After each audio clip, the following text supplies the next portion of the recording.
hockey friends and families around the world, and welcome to yet another edition of Our Kids Play Hockey. As always, I'm joined by Mike Benelli and Christy Casciano-Burns, and I am joined also today by Bruce Berglund. Bruce is the author of The Fastest Game in the World, Hockey and the Globalization of Sports, which is, putting it lightly, a very, very enjoyable history of our game from a global perspective. Bruce was more than qualified to write this book, having taught college history for 2 decades, in addition to being a well-seasoned author of multiple history books, including several for young readers via the Capstone Press. Bruce grew up in Duluth and currently lives in St. Peter's, Minnesota, hockey area, obviously, and we're privileged to have him here today. Bruce, welcome to the show. Thank you so much for having me. No, it's our pleasure to have you. So, Bruce, what I love about this episode is you sent me the book. I've been through the book. So I have written, as Christy will tell you, some very extensive questions, probably more than I've ever written before, for anybody on this show. But the first question's an obvious one, and we have to start with it. What inspired you to write this book? How long did it take? Where did you go? Why did you do it? Give us the inside scoop of why, I'm going to show it again, why this book exists. Well, so the origin of this book actually comes out of a podcast. I used to, way back in the early days of podcasts, I hosted a podcast called New Books in Sports. And I interviewed a historian an English historian who was writing a history of the 1972 Munich Olympics. And afterwards, he said to me, he said, wow, your questions show you really know a lot about sports history. And at that point, I'd just been dabbling in research in sports history. And he said, I'm working on a series for the University of California Press. We want people like you who have expertise in different world regions, who know languages, who've traveled to do research, to write books about sports history in those particular areas, looking at how sports connects with politics, economics, and culture. And so he and I bounced some ideas back and forth. My area of specialty as a historian is Eastern Europe and Russia. So that's where I've done my research. I've had the unfortunate task of having to do a lot of work in Prague, which is really a difficult part of my job.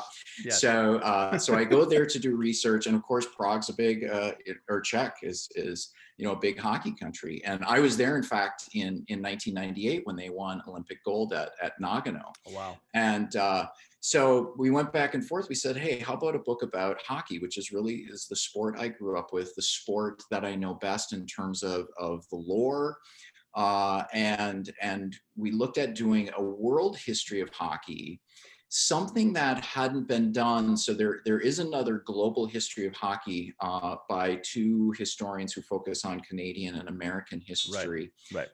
My specialty is European history. And so this is the first history of hockey with research based on European libraries and archives and materials from different languages and so forth. So back to your question, how long did it take?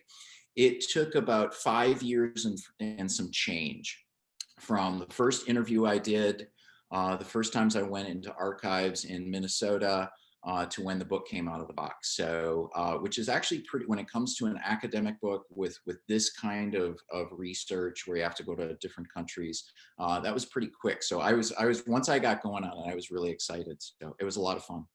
It looks like it was a lot of fun. And what's funny, and you actually referenced this. So first off, I have to say, if you haven't been to Prague or the Czech Republic, beautiful area. It's otherworldly when you really think about it. I'm glad you brought up the 98 Olympics. For those of you who listen to the show, know Jaromir Jagr is my favorite player, but Dominik Hasek was on that team. That was an unbelievable run. The first year the pros were allowed to play in the game. But the other book that I think you're referencing, perhaps not, but the most familiar book about the history of the game is usually Hockey: A People's History. They made a great documentary on this, I think, on the CBC up in Canada. It was fun, but as you said, it was extremely North American centric, right? Mm-hmm. They did mention the Soviet Union because you really can't tell a story about hockey without the Soviet Union. But this leads perfectly into my next question. And that's the tendency is to believe that the game is only played in northern areas where it's cold. But your book points out this is clearly not the case. So where are some of the most obscure places the game is played that will surprise our viewers and listeners, and maybe even that surprised you? Well, when you go down, so the IIHF, the International Ice Hockey Federation, organizes the men's and women's world championships every year, but there are multiple tiers of these world championship tournaments, right? And when you get down to the lower tiers, you see tournaments that are being hosted in Mexico City, right, in Dubai, Australia has been to the Olympics in hockey, if you can believe that, right? So hockey is played in, I believe the tally is now we have 50 men's national teams. And I think 46 women's teams affiliated with the IIHF. And this is really a recent turn. Even as late as the 1960s, hockey was still mainly in Europe, North America. Japan had a team. Right. Australia, South Africa had a team. So it's really been within the last 2-3 decades that hockey has spread to countries, you could say, in the South. And each year there are new countries that are starting teams, starting programs, and gaining membership into the IIHF. It's exciting to hear that. And I know you've done extensive research delving into the history of hockey. When you look at different versions of hockey, how far back does it go, Bruce? I'm really curious about that.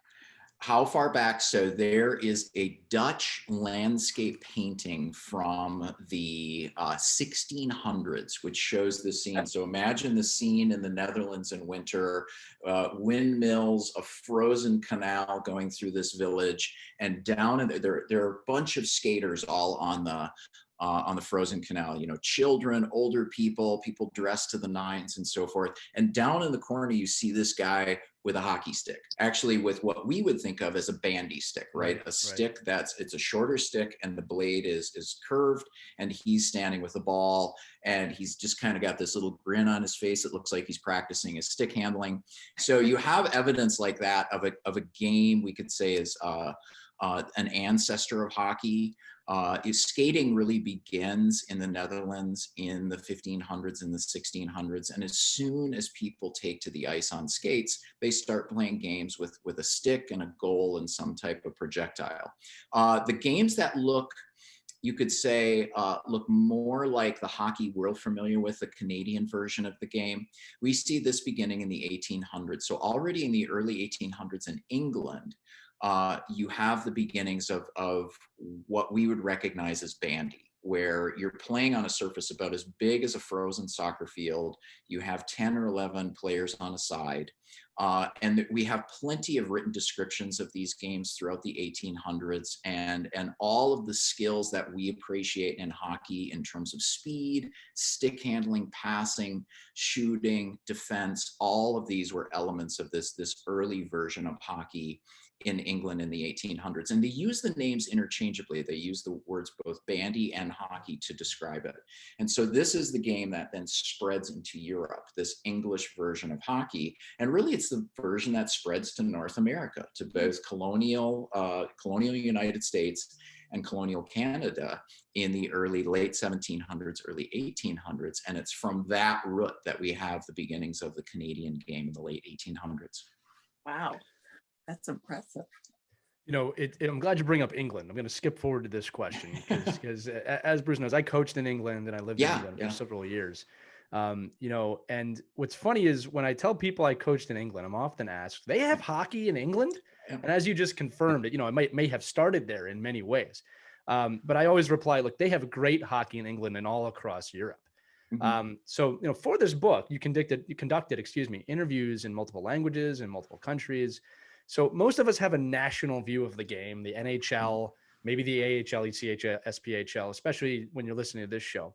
But try and give us, if you can, the perspective of someone who sees this game globally, because that is one of the most fascinating aspects of the game. And when I traveled, and again, little known fact, right? One of the oldest annual games played in history takes place in England every year with Oxford. Yes. And it was funny when I was there because this game draws a massive crowd. Now, again, it's not NHL level over there, but people come from all over the country to see, I should say all over the countries, the 4 countries of England or UK, to see this game. So there's a tremendous amount of history of hockey outside just North America. But again, going back to the question, sorry, I digressed there. Seeing hockey as a global sport, it's in the title of your book, what is that perspective like when it's not just the NHL? Yeah, so that's a terrific question. And what I wanted to get at, and what I learned when I was in Prague that year, the Czechs won in the Olympics, and I went to some games in the Czech League. I actually had a good friend who had played in the Czech League back during the communist period. And so he kind of gave me an introduction into the arenas and a bit of the culture and some of the lore of Czech hockey. And when you get into another culture, another national environment, you see the rules are the same, correct? Everywhere there are Zambonis, correct? So there are many elements that are common to hockey. When you have a stoppage in play, everywhere in the world, they play AC/DC between, during the stoppage in play. So there are some things that are universal. And yet when you get into different cultures, you see that there are different twists. I remember going to a game with my Czech friend, and he said right away, because he had played in Canada as well, he said, you'll notice that Czech fans swear a lot more in the stands. So he was kind of cueing me on some of these cultural differences. So in taking a global perspective, what I wanted to do was to remind it, and it seems it should be obvious to us, but it's not, is to remind people that there are players and parents and fans who are just dedicated to this game with the same passion, with the same craziness, with all of the love and the fascination that we have, whether in the Northeast or in Minnesota or in Ontario, and yet they're in South Korea, right, or they're in Slovakia. And I think it helps it heightens our appreciation for the game to get a sense of what draws us to the game are the same things that draw people in East Asia or Eastern Europe or in Australia to the game. And one of the things I wanted to get past is the sense, the Canadians are guilty of this, Americans are guilty of it as well, is the sense, yeah. And so you kind of referenced it, there are leagues in other parts of the world, but it's not the NHL. Right. And so we have a tendency to dismiss the histories in other parts of the world because, well, it's not the level that we have in North America. We have the premier hockey league in the world. Therefore, this is the only league that deserves our attention. Well, I was going to say, and we're not just guilty of dismissing that history when it comes to hockey. It's just across the board with that one. But keep going. Sorry. And I've had conversations with people. I had conversations I have a lot of conversations along the lines you do when people hear they have hockey in England, right? I heard they have hockey in Korea, they have hockey in Australia, right? So you get that's kind of, people are perplexed. And then usually the next is, well, but it's not as good as in the NHL. So, it doesn't deserve our attention. And no, I think that the sport is, I start the book with a quote from Ken Dryden from his great book, The Game, where he says, a game that is our national heritage, it's not ours. Right. We don't possess that game. That's a theme throughout my book that I talk about, right? The idea that hockey is something, whether you're Canadian or you certainly from Minnesota, you see this a lot, right? The idea of, you guys out east, no, we know hockey better than you, right? So there's this sense of possession we have.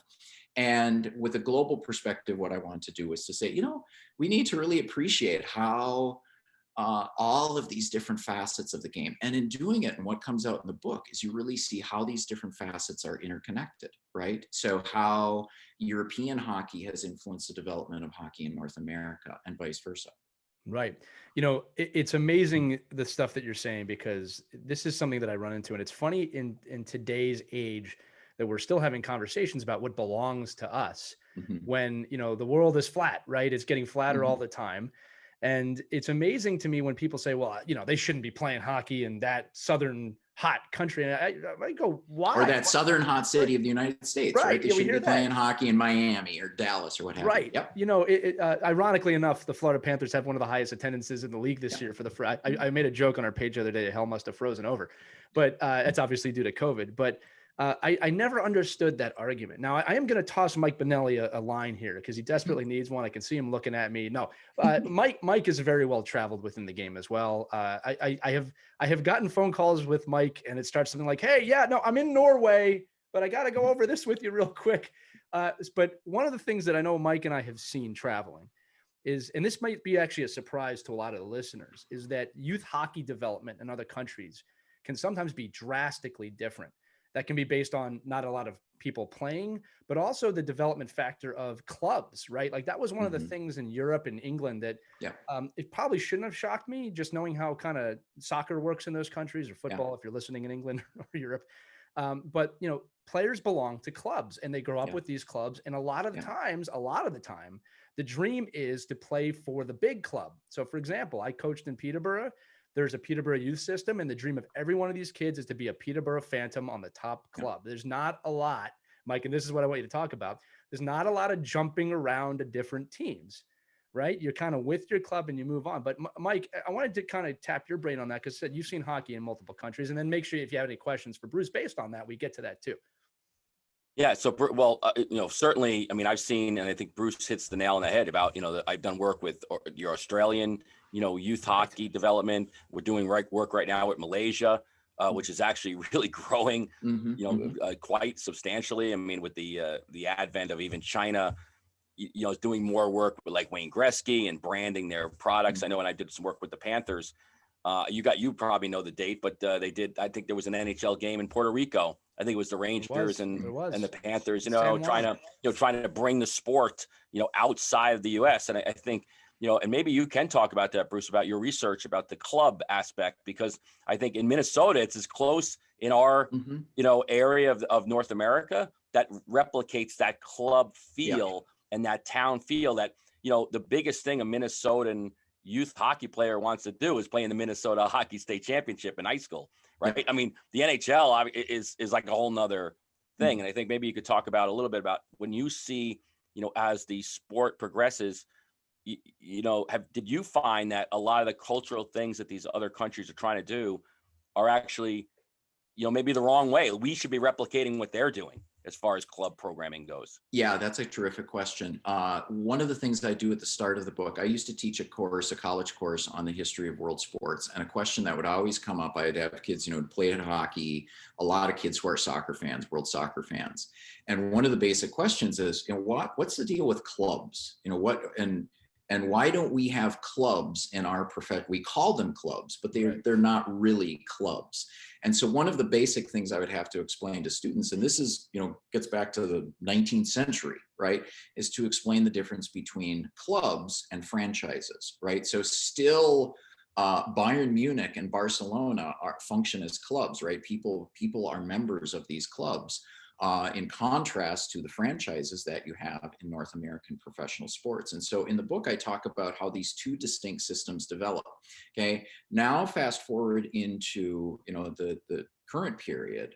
And what we're seeing is the North American model has influenced the club model a lot more. So you do see, and this was an interesting point about how hockey in Minnesota is analogous to this club system. And this is really what I grew up with. Herb Brooks said, and this was shortly after, this was still when he was coaching in the NHL with the Rangers. He said, of all the things I've experienced in hockey, winning in the Olympics, coaching the Rangers, winning NCAA titles at the University of Minnesota, still the biggest thrill for me was playing in the Minnesota State High School Hockey Tournament. So you're exactly right. There's that sense of community that bound Minnesota hockey players. You'd rise up through these house teams, maybe you'd have a traveling team in your community, but the aim for these kids, and I remember it, this was my dream, right? My dream was to play for my high school team and hopefully to go on and play at the Minnesota State High School Hockey Tournament. So now you see, and I'll switch over to Europe. That's kind of what you see in Europe, right? You start out as a squirt, as a mite with your local club team, and your hope is to eventually play for the top division team with that club. That system is now starting to break down in Europe. And I talked to some club managers and I talked to some scouts who work in Europe.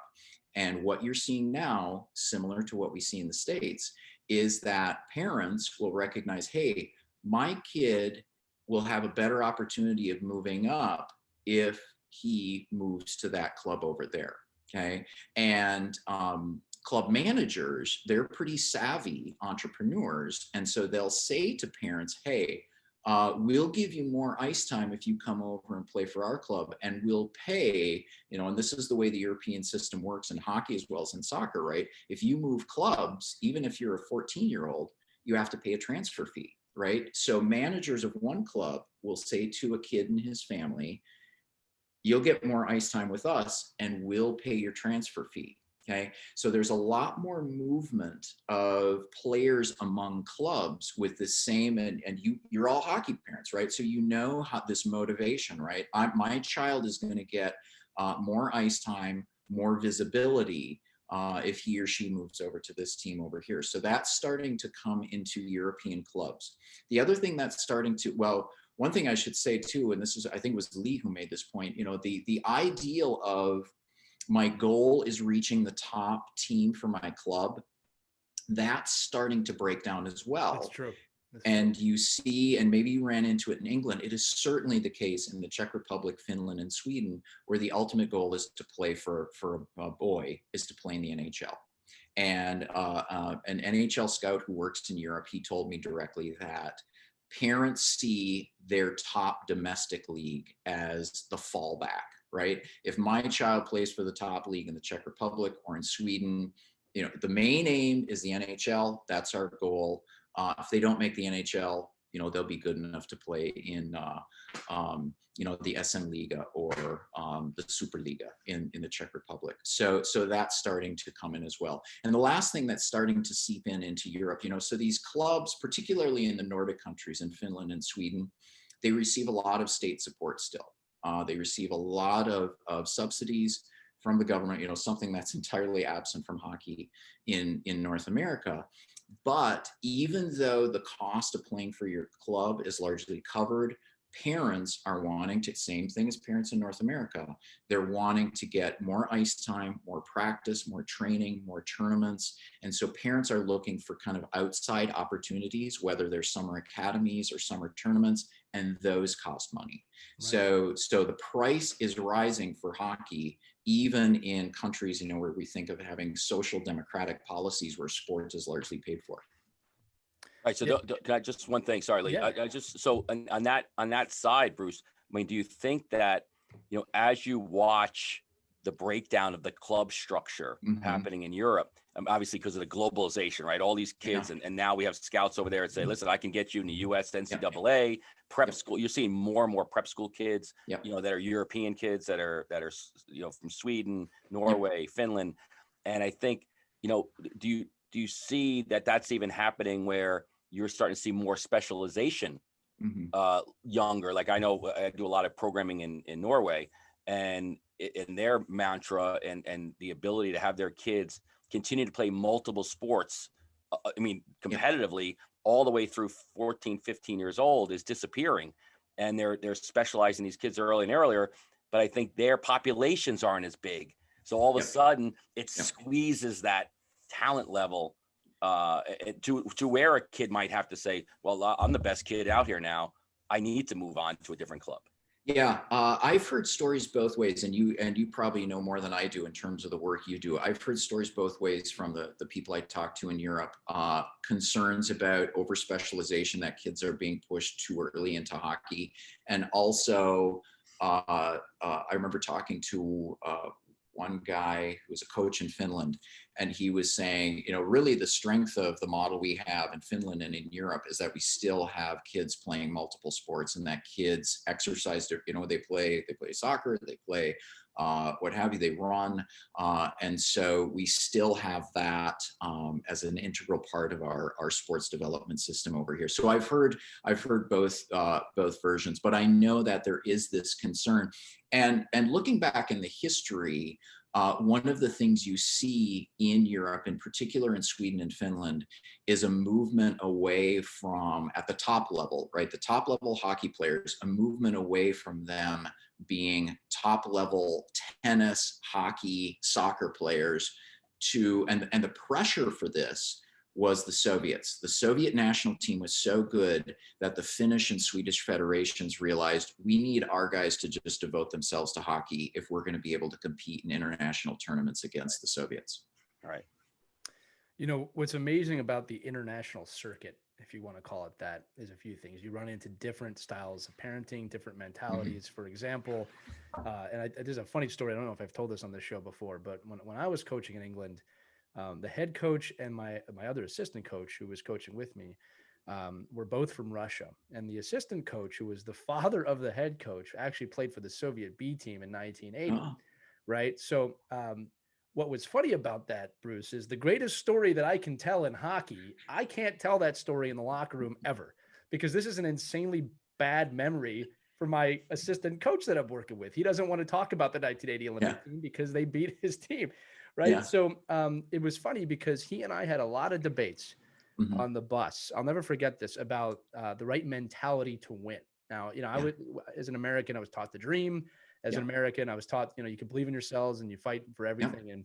And he, who I have a tremendous amount of respect for, he's one of the best tacticians I've ever worked with, had much more of a nose to the grind, hard work. If you do not escape them to death, they will not win type attitude. And to be fair, like the merge of these two styles is really what led to us being successful. But when you look at the international hockey circuit, you uncover amazing things. Like one of them, another quick story. When you look at Australian hockey, Australian winners are opposite ours. Yeah. Right. So what would happen is we would get Australian imports in to play the winter season in England, and they would go right back to Australia to play. They were perpetually living in winter forever, but they would play literally pro hockey year round. Right. So like you hear these amazing stories. But this is leading me into a question. Okay. And one of the fascinating aspects of global hockey is its ability to lasso political and social issues, right? And in some cases, it's created hockey superpowers like the Soviet Union from the 60s, 70s, and 80s. In other cases, it's brought countries together for a brief moment in time. You write about this in the book, North and South Korea in the 2018 Winter Olympics, who made a joint team. Anybody knows geopolitics, that's unheard of for North and South Korea to do anything together. So why do you think that hockey, really more than any other sport, has this unique ability to integrate itself into the culture the way it does? Yeah, that's a great question. I don't know if I would go as far as to say hockey more than any other sport. You certainly see this in soccer, right? There are numerous stories of, in Central America in the 1970s, two nations went to war after a World Cup qualifying match, right? So you do see this in other sports. I think, and this would be an American perspective, right? Where you acknowledge, as much as hockey has grown as a sport in terms of participation, in terms of NHL teams around the country, in the South and so forth, hockey is still a niche sport in the United States, right? And so I think it's surprising to us from an American perspective when hockey has such a prominent influence or such a noticeable connection to politics and to larger issues. I think we're surprised at, well, wait a minute, baseball is the more popular sport, right? Shouldn't that be more connected with politics, or soccer is more popular? Shouldn't that be more connected? And so I think part of what we notice are those instances when hockey rises to prominence and connects with political issues. And that was the case when I went to, you mentioned the team in Korea. So I went for part of my research. I was in the Olympics, or at the Olympics, not in the Olympics, in Korea in 2018. And I went with the specific intent of researching the men's and women's Korean national teams who are going to participate in the Olympics. Now, this was the first time ever that the IIHF had allowed the host country to get an automatic bid into the Olympic tournament. Usually the host country has to qualify like every other team. So the Koreans were allowed into the tournament. And the Korean Federation, so hockey folk are avid in Korea, the fans, the players, but it's a small community, right? I think there's only about 5,000 registered players. And so the Koreans wanted to build up a team that would compete, or at least not embarrass the country during the Olympics. And so they brought over Jim Peck, who had played for the Penguins, for other teams in the NHL, to lead the coaching of the men's team. They brought over Sarah Murray to coach the women's team. They imported some players to Americans and Canadians for both the men's and women's team. And really, up until this moment, when the government, the South Korean government, along with the IOC and the IIHF, came up with this plan to bring 12 North Korean women's players onto the South Korean women's team, the hockey team had really been, they hadn't been getting a lot of attention in Korea. So it was this political moment that brings up the profile. There's, and I was over there at the time where it was just, 24-hour-a-day news about the merging, the unification of the hockey team. And so there was this element of how surprising it was. And some of the criticisms that South Koreans made to this move was the fact that they said, you'd never do this to the men's team, right? You'd never integrate North Korean players onto the South Koreans men's team. And so there was kind of this sense of hockey was a unique, unheralded sport in Korea in terms of representing Korea, and the government was engaged in some kind of I don't want to say what's the word, a political experiment that they did, right. and a few of the players on the team recognized it as such, as something of an experiment that disrupted their preparations for the games.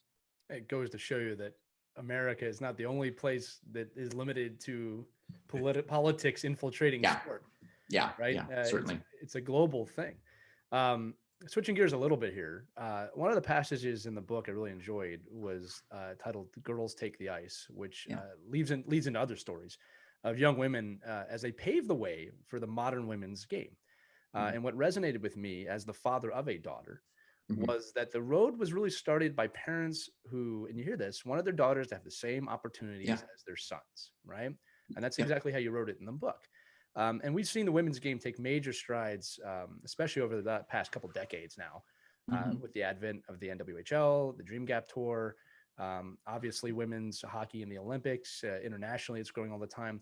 So what stories stood out to you most when researching this side of the game? And, where do you see the women's game going? Yeah, so that's a key line in writing about the development of women's hockey, of girls and women coming into the sport, of parents saying, we want our daughters to have the same opportunities as our sons, right? Which now in the current day and age, that just seems as plain as the nose on your face. I go back to, I talk about in the book the story of Abby Hoffman, who played as a peewee in Toronto back in the 1950s. And when she did this, so she cut her hair, she was called Abby. So she passed herself off as a boy and then was discovered to be a girl after she'd been elected to the All-Star team and so forth. And this becomes national news in Canada, becomes international news. And they would interview her parents. And her parents were depicted in the press as being, you could say, these progressive, even radical parents, but they said exactly this. They said, we want our daughter to have the same opportunity as our son, okay?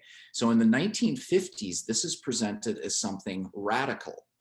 By the time you get to the 1980s and certainly into the 1990s, when you, in the 80s, when you have the first girls playing hockey, and then in the 90s, in the mid 90s, when it really takes off, parents over and over are making the same statement. We want our daughters to have the same opportunities as our sons. And one of the things I was trying to bring out in the book is, and you all know this, right? You're hockey parents. Hockey parents are really not known for being the most politically lefty group of people out there, correct? Right. Yeah. So we can't associate this rise in girls' participation in hockey. We can't connect it with feminism, with progressive politics.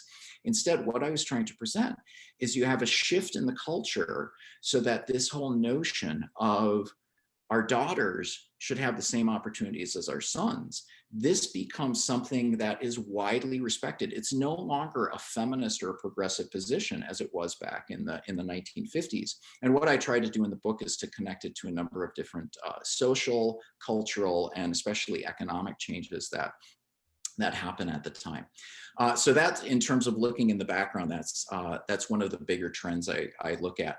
In terms of the direction the women's game is going, in writing the book, and when you write a book like this where you're finishing today, you're always, I'd be writing something and then I'd have to erase it and change it based on events that were coming up in the news constantly, right? So there were always things, and I think it was at the time that I was finishing the book that you had the statement, the protest statement by over 200 women's players, pro-women's players, who were demanding the creation of a viable women's league in North America. And it was really a trick to kind of figure out how, because this is important, this needs to go in the history of hockey, right, how to get it in and work it in a way that's meaningful to the story that I've told. And I do that in the epilogue, I hope so, at least, by looking at women's hockey in this broader international context, right? What I've been doing throughout the whole book. And one of the things I try to present is how, and I got this in interviews with European women's players who would talk about the really the woeful facilities, the lack of funding, the lack of media attention. So American and Canadian women's players will talk about that in the North American context. But when you look at it in the European context, there's just a huge, huge divide in terms of the state of the women's game, in terms of the resource base for the women's game in North America, as opposed to Europe. And this is something, and I did bring it up with women's hockey officials, and they recognize this is the big struggle, and it's something that they work steadily at, and it's just a matter of trying to get publicity, trying to get the leaders of federations in European countries to recognize the value of the women's game. And this is, in North America, I would say in the future, what you're going to see is a struggle to get more media attention for women's hockey, right? What you're going to see in Europe is just the struggle to get basic resources and funding and support, and an acknowledgement that women's hockey is a valuable path for girls, for young women who want an athletic pursuit. As one Finnish professional player said, back in my home country, you tell people I'm a hockey player, they think, get a real job. Why don't? Because in Europe. So going back to the question, or the answer I gave earlier about male players moving from club to club, right? The aim is you get to the NHL and you get your payday, or you play in your domestic league and you get your payday, right? In European women's hockey, there's not the payday at the top. And so therefore, for a lot of parents, there's a sense of, well, why would I encourage my daughter to go into, my athletic daughter to go into hockey when there's no payday, when she could go into track, or she could go into tennis where there is a payday at the top. Yeah, well, Christy lives this. This is her story, right? In Syracuse, New York, with her daughter and finding, right, Christy? I mean, just it's the exact same story right there in upstate New York. Yeah, and there's still a lot of pay inequity when you think about what the women are paid versus what the men are paid. You don't get the fans in the stands that you do at the NHL, as you do the women's pro leagues. And also, just on a smaller level, our girls won the New York State Championship. The boys won medals. The girls got a banner. Yeah. No, I would hear in the interviews I did, I heard that so often. One of the interviews I remember most tellingly, Lee, you asked about some stories that stand out. When I was in Korea for the Olympics, I met Florence Schelling, who was the goalie for the Swiss national team. Just terrific goalie with long career. She'd played college hockey in the States. With the Swiss, they won the bronze medal at the Sochi Olympics. And she talked about how she came back to Switzerland after the Sochi Olympics. Her and her teammates have medals. She said she pretty much worked on her own to organize a hockey day in Switzerland for girls. And she said, I got no help from the federation. And they did not give me an ounce of help. And I said, can I go on the record with that? She had some curse words thrown in, to indicate the level of her anger with the federation. And she said, they know how I feel, and they just don't help. So I think it's, one of the stories I tell, Lee, you talk about that section of the book where girls take the ice, and I open it with this text conversation I had with my sister. I had a sister, who's 3 years younger. And it was just when I was writing this book where I thought, I wonder if my sister had wanted to play hockey. She'd played broomball, which was the organized sport for girls in Minnesota when we were younger. So I text her and say, did you want to play hockey, you and your friends? And she texts back right away, OMG, yes, exclamation point. Right. And Right. and I remember, when girls hockey took off in the 90s. And I remember having the sense of, and I write about this in the book, of it was like my ignorance had been revealed, of having the sense of, why couldn't we have done this all along, right? Why couldn't we have had girls on the rink all along? The best athlete in my neighborhood was a girl named Laura. She would have been a fantastic addition to our team. Right. But the boys certainly didn't think this. The coaches certainly didn't think this. And even the girls accepted what they all called an unwritten rule, that the girls played broomball, the boys played hockey.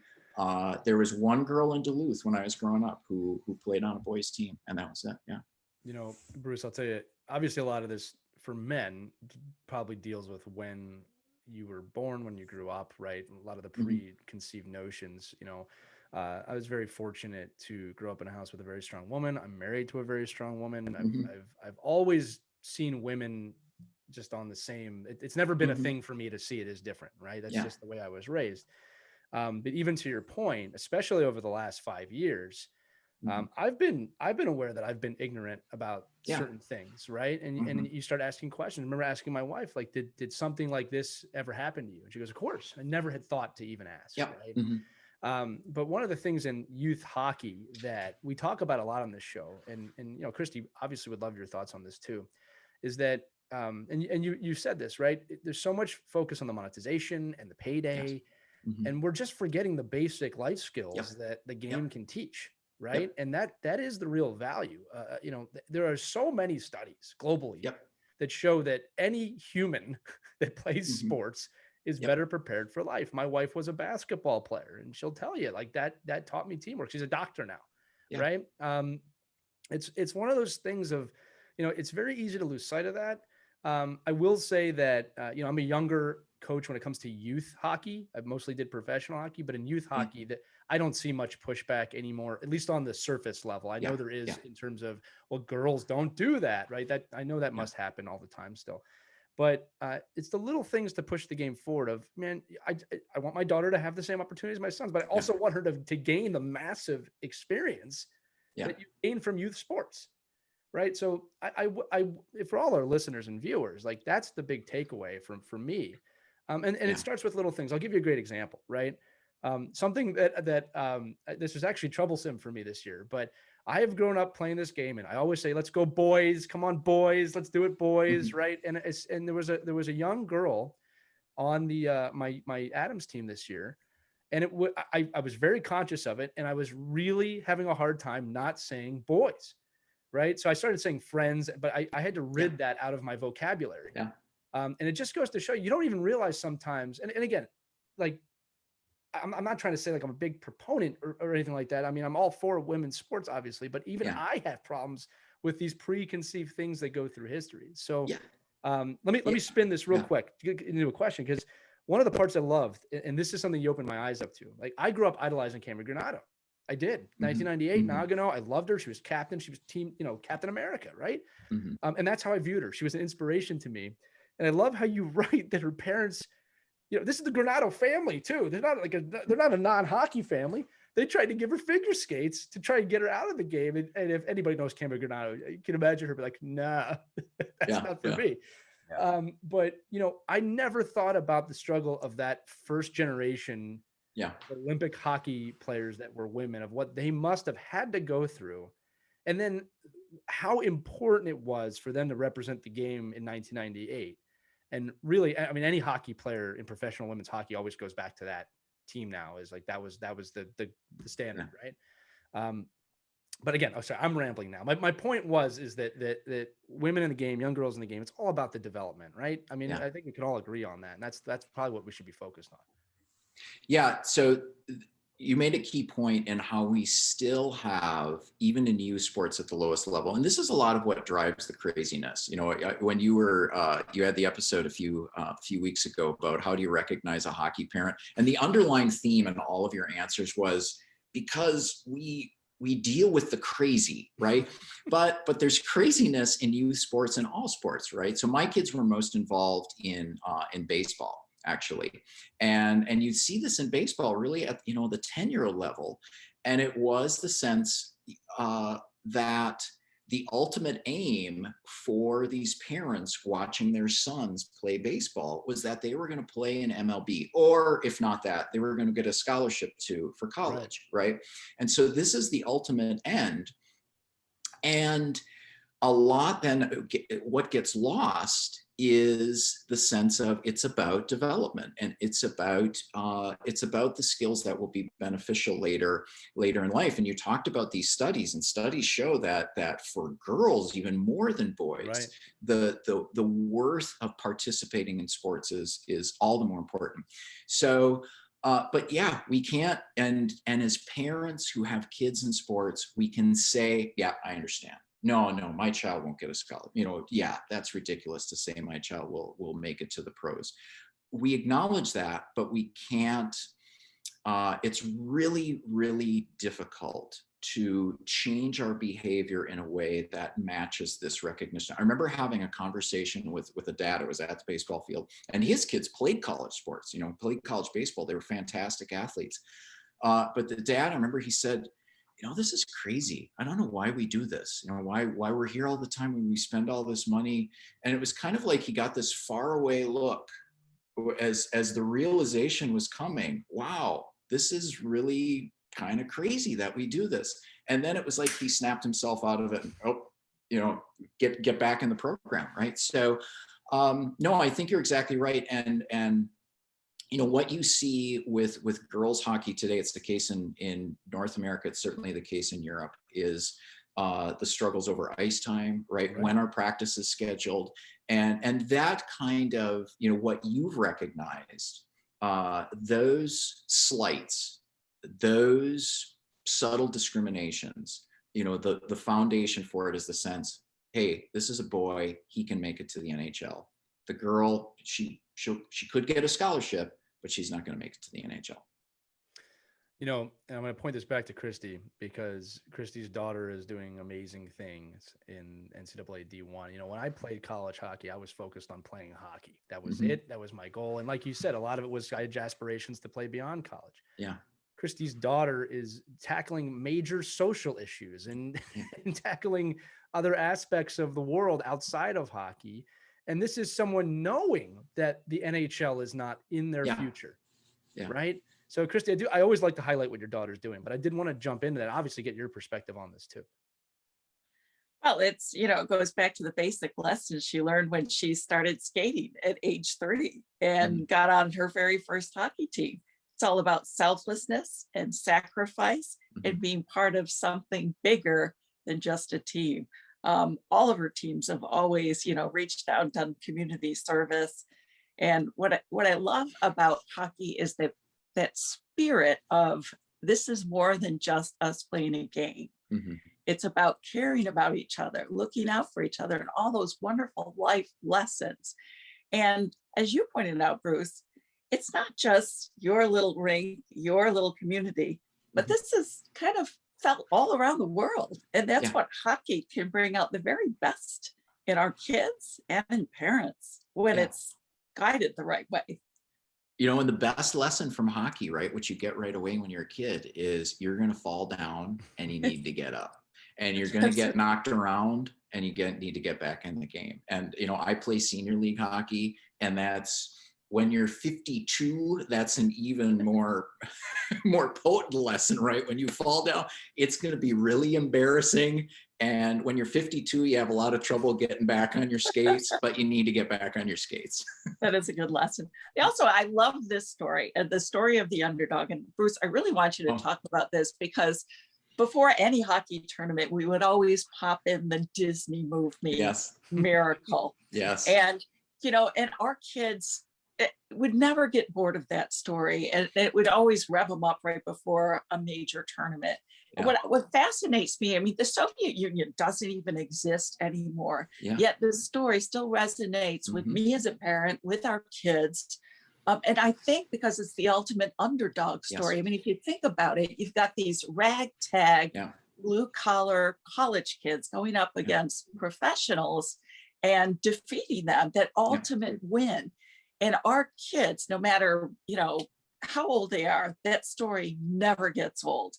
I was wondering if you could kind of talk about the importance of that story still resonating today. Yes, that's a question I always get, is why does the Miracle on Ice still resonate with Americans today? Like you said, the Soviet Union is no longer here. And even when I talk to a couple of the players, they still are somewhat surprised that it has had this lasting resonance. So for instance, the 1960 gold medal in hockey, when the United States won in the Olympics, did not have that same staying power within the culture, right? Even by 1980, only 20 years, not a lot of people remembered the 60 team in the same way that we remember the 1980 team. And a big part of it for me is, and I talk about this in the book, is this team, they were real underdogs. They were real amateurs. Most of the players were college students. They were coming right out of college. The Soviets were professionals. They were played to play hockey, to train for hockey year round. The year before the Olympics, they trounced a team of NHL All-Stars in the Challenge Cup. So this was a top-level professional all-star team. So these were amateurs. They were outmatched. The players were not year-round hockey players. And this is interesting when you look at your history. This is still an age when one of the players had been recruited to play college football. Buzz Schneider had been a top baseball prospect, right? So this was still the era of having an all-around athlete who happens to excel in hockey. These were kids from working class families. Their parents worked on the railroad. They were high school teachers. Ken Morrow's dad worked in an auto plant. Mike Runizione's dad worked in a restaurant. So this was a team of blue collar amateur guys, outmatched, and they win, right? They pull off this win. And what I talk about in the book is within American culture, right? And I've done lectures on this, and I tell the audience, okay, think of the quintessential American sports movie. Okay, this is the audience engagement time. I'll ask you three, the quintessential American sports movie. Go ahead. You mean broad, right? What I think most people would say. What would you say? Wow, for me, so miracle, but Field of Dreams, I'm guessing, is what most people would probably. Field of Dreams, right? Right. Mike, you got one? Bull Durham, I like that. Bull Durham. I love The Natural too. That's one of my all-time. Yeah, The Natural, right? Yeah. I'll always hear from people in audiences. You always hear Rocky. Right. Correct. I'm from Philly. That's ingrained in my blood. The Sandlot, right? I'm pointing in the direction you are, Christy, on my screen, whether you're there or not. The Sandlot, and I talk about this in the book, right? This is the only hockey book you'll read where the author talks about the Sandlot. The Sandlot is this quintessential American film, even more so than Rocky. If you think about it, it's these kids from a rough background. They're playing on a dirt lot next to a junkyard, right? None of us would let our kids do this, right? Playing on a dirt lot next to a junkyard. They're just out there having fun. There's no organization, no adults. And the highlight of the film, right, or in the middle of the film, is that the rich kids come with their uniforms and their equipment and their shiny bikes, and they're going to have the big showdown. And the Sandlot kids trounce them, right, in the middle of the film. And we all are like, yeah, Sandlot kids, right? We all identify as Americans with the kids on the Sandlot. The point I make, in international sports, Americans, we're the rich kids, right? We're the dream team back in 1992, crushing everybody in the field. We're the U.S. women's soccer team. Right. In terms of in international sports, the United States puts far more money into the training of its athletes than any other country, right? And the results are we typically win the most medals. The 1980 Olympic team, so Americans in general, we identify with underdogs, right? But the team in 1980, they were true underdogs. And really, in terms of international sports, they were the last American underdogs, because after 1980, and I talk about this book, beginning in the 1980s is when you have a big shift in terms of how athletes are developed and trained. You know, another great thing. And you're killing me, Smalls. You're killing me, Smalls. If you book him, he will be on the podcast. No, another. Christy, I just have to ask, when your kids listen to, when you watch Miracle, do you all recite the speech, Herb Brooks' speech? Yeah. Well, the best is when my guys watch Miracle now. You're always hoping they're going to win. Like you're like, I can't believe we're winning this game. Yeah. Every time it's like, you can watch it a million times. Right. You're wondering if they're going to come out. They gotta win. Yeah. They're going to come That's out. because you haven't seen the film Miracle 2 with a surprise ending. Yeah. One of the great things about, just staying on Miracle for one more minute, is there's been multiple documentaries over the last 5-6 years about the other side of that victory, right? So Red Army was a really great documentary. And one of the things that it shouldn't have surprised me, but one of the things that's funny, and this is a great way to kind of actually round this entire interview, is that you kind of grow up thinking from these movies that, not, I don't want to say Russia's bad, but like the Soviet Union was the enemy and you beat them. And then you start hearing the guys from the Soviet Union talk about the game, not just the 1980 game, but that entire team, and, Slava Fetisov. And there's this great national pride about being Russian. And that how that game was a horrible scar. But, these guys are so proud to be Russian and play hockey in Russia. In England, a great story nobody knows about. England qualified for Tier 1 World Championships in the last round. And they were completely, by the way, slighted by their country, because this was a huge meal. They're playing Canada. They're playing the United States. This hasn't happened before, right? And you should hear the hockey players over there talk about, I'm so proud to be English or Welsh or Irish or Scottish, depending on what country they're from in that country, as I always joke. All around the world, you see this. You can go to Czech Republic anytime from 1990 till 2017 and say, what's your favorite NHL team? They're going to say, whatever team Yager is on is my favorite NHL team, right? Or Hasek at the time. The point I'm making, and this actually leads perfectly into the last question that I had, is that the pride we have for our national teams or even our own teams is not limited to Canada and North America. That is a global phenomenon. And what I loved about working in England, what I loved about it is the hockey fans in England, especially in Peterborough, were just as passionate as the fans in America or Philadelphia. Right? There was no difference. The only difference was, the Wells Fargo Center sits 20,000 people. Peterborough sat 1,000.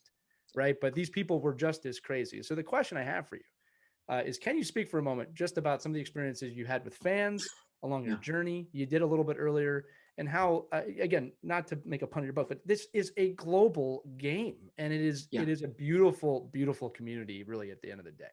Yeah. When you're talking about England qualifying, I think it was at the tournament, the Tier 2 tournament in Budapest. And I think I was at that tournament when I think I remember watching on the news when they won, if I'm remembering correctly. It was humongous. And they were, the excitement of the fans, right? This was back in the day when you could still have fans at hockey games. So all these people have trooped down from England to come to the tournament. They were waving their banners, they're waving your jerseys. And I was at that tournament in Budapest, and it was fascinating to watch fans from all these, Slovenia, Hungary, right? Hungary is not a country we consider to be a hockey country, right? And yet the fans were all decked out in their jerseys, and they're wearing their scarves, and there was this enthusiasm. And I saw that somewhat as well at the Olympics, right? That people would travel. I remember seeing German fans at the Olympics, and the Germans ultimately go to the gold medal game, right? But you see, it was in one of the early round games. I see these German fans, we were in the food tent, and they had their jerseys on, and they were all excited. There were couples together. And I thought, wow, these folk made the trip all from Germany all the way to Korea. They packed their jerseys, they packed their scarves, and they're there with just as much fervor and enthusiasm as any Canadian or American fan. And that was really, that was exciting to see, is just how this game fires people's emotions around the world. And I think that's, getting back to the question you asked earlier, of what I see from a global perspective, and what I hope people get is this understanding. Yeah, wherever you go in the world where they play hockey, the people who play are drawn to it because it is, as you all know, it's a demanding game, right? And it's a fun game. And the people who watch it, it's an exciting game, right? And that's part of this appeal that gets to it around the world. So for us to claim in Minnesota or up in New England or in Ontario that we have something of a monopoly hold on it, that's something that I'm trying to dispel in this book. And I want to add one thing, when you're talking about the national pride that people have, I did have a chance to interview Dominik Hasek in the course of my research, which was just a fun interview. I'll give you this one line. He's a fun guy. Yeah. So a Czech sports writer was telling me, I said, yeah, I'm going to go interview Hasek. And he said, yeah, Hasek, he's an interesting guy. And I said, oh yeah, he's a goalie. I know how goalies are. You all know how goalies are, right? And he said, no, on a team full of goalies, Hasek would be the goalie. So anyway, I go to interview Hasek, and we were talking about 1998, and this is something that doesn't end up in the book, but it's really, I thought, a poignant line, how he talked about, and this was the year they were celebrating the 20th anniversary of that gold medal at Nagano. And that gold medal came right at the time there were a lot of political problems and economic problems in the Czech Republic. So just as with the United States in 1980, this win in the Olympics was a huge lift for the country. And he said, I'm so proud that I was able to do that for my nation, that I was able to do that for the people of my country. And so it was interesting how he phrased it, not so much in his personal accomplishment. Hasek knows he was the best goalie in the world in 1998. He didn't need the Olympics to prove that. Instead, he expressed gratitude that he was able to do that for the people of his country. And I find that really striking. That is extremely striking. And like, as you said, no one expected the Czech Republic to win that year except for the Czech Republic. And yes, exactly. Looking back at it now, when you look at those rosters, it's a little more probably obvious than when we realize. But I think that's a dynamite way to end the show. But before we do, Christy and Mike, I do want to make sure you get the last word if there's any other comments. But Bruce, this has been great. You've been what a joy. Fascinating. I'm just so impressed by the amount of research you've done. And I love the fact that you put the history perspective in hockey, because I've always been of the belief that you need to know where you've been to know where you're going. So I'm going to get the book for my kids, because I know they're going to read it from front and probably won't put it down, because they love the game. And there's a lot of aspects that you brought up that they have no idea. And I love the fact that you bring it all around the world and home for us too. So thank you, Bruce. Thank you. Yeah. I'm just looking forward to part 2. So let's get back on. No pressure. All right. No pressure. You can tell 3 of us are authors. No, I'm just teasing you, Mike. Yeah. So I'll tell you, I have the book up here. If you're watching, if you're listening, we'll put it on the website. But it's a history book, but it doesn't read like one. And if you can see it here, it's got an awesome cover, by the way. This is something you want to like. Yeah, this is what I'm reading. It's The Fastest Game in the World, Hockey and the Globalization of Sports by Bruce Berglund. You can pick this up on Amazon. Bruce, any place else people should be looking for you? Well, you can also get the audio version of the book. Just came out on Audible, and which was it was so much fun to hear an actor read the book. So long walks, long drives. I recommend the book for that. Yeah. Well, it gets 5 stars from me and recommended heavily. Bruce, thanks so much for being on the show today. Thank you so much. No problem. It was a little bit of a longer episode, but I enjoyed every second of it. And we want to thank all of you for listening or watching to Our Kids Play Hockey. You can listen to this episode and other ones at ourkidsplayhockey.com, or as always, wherever podcasts can be heard.